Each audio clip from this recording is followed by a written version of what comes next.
everyone, and welcome back to our YouTube channel. As you know, this week we'll be focusing on the quadrant of impairments, and with that we are now going live to our speech therapist who will be showing us a little bit about what the social and communication aspect of autism is. We look forward to hearing from them. Hi everyone, my name is Lynette, And I'm Tanya. and as Ilana mentioned, we will be talking about social and communication difficulties that our learners experience. Our learners often struggle with language, so they will struggle with receptive language, that means understanding, but also their expressive language.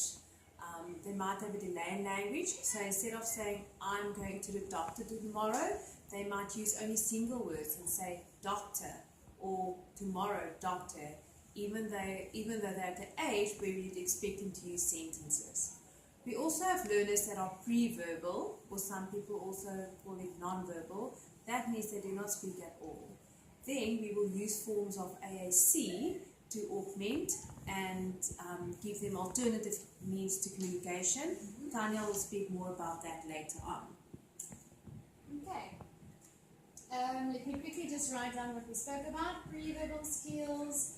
So when we talk about the pre-verbal skills, those are generally the type of skills that a learner will develop before they will become a functional communicator. So often with our early communicators, we work on things like turn-taking, being able to make choices. That just helps the child to develop a sense of identity and to realize that they are communicators. And a very important one for learning is also joint attention, and so that's the ability to be able to share your attention with another person, as that's very, very important for having a conversation with somebody. So basically the pre-verbal skills, then like Lynette said, the AAC skills, which is to augment or additional forms of communication. Some learners might need an AAC system for only a short while they are working on establishing communication, and other learners might rely on an AAC system for lifelong, basically. So at Beacon School we use the PICS, or Picture Exchange Communication System, and here's just an example of one of the files. It has different phases that you move through with the student, but basically in a nutshell it's just where the learner exchanges a picture to communicate a want or need. And then we also use Makaton sign language, which is a sign system which uses speech, symbols and signs together. So you will see maybe if a learner wants to ask for bread, they can show the sign for bread. And very important, us as adults, when we're using Makaton, we're always going to use our spoken language as well, so that we can model a combination of communication to the children.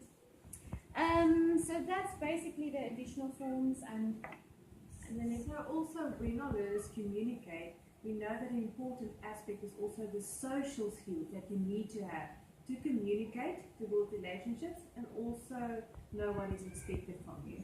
Often our learners struggle with picking up on social cues. So they might not realize when someone is looking irritated, looking on their watch, thinking I need to go now, and they will continue talking. Yes, also struggle with things like eye contact, like Tanya mentioned, turn taking, and basic things like knocking on the door before you enter, topic maintenance, waiting their turn, and so forth. And then we also have social stories that we can use to help them, to teach them their social skills. And here's an example Of waiting my turn to answer.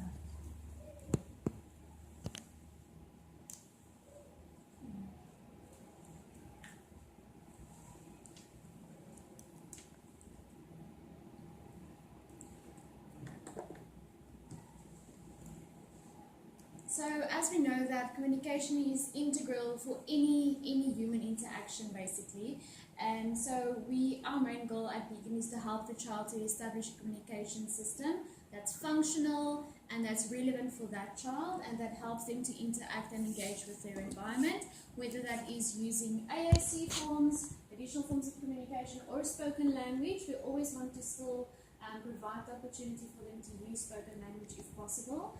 And we use a total communication approach. So just because a child is speaking doesn't mean we will not introduce him to Makaton or to text, like Tanya said, to augment their communication. And also to make sure that the learners can communicate with one another. Because often we find in a classroom there might be a learner who's relying on PECS or Makaton and another learner is completely verbal, but it's very important that those learners are also able to understand one another and being able to interact with one another. So thank you for listening, and we hope you enjoy communicating with our learners. And please let us know if there's anything specific that you would like more information on, and we can maybe make a video about that next time. Bye!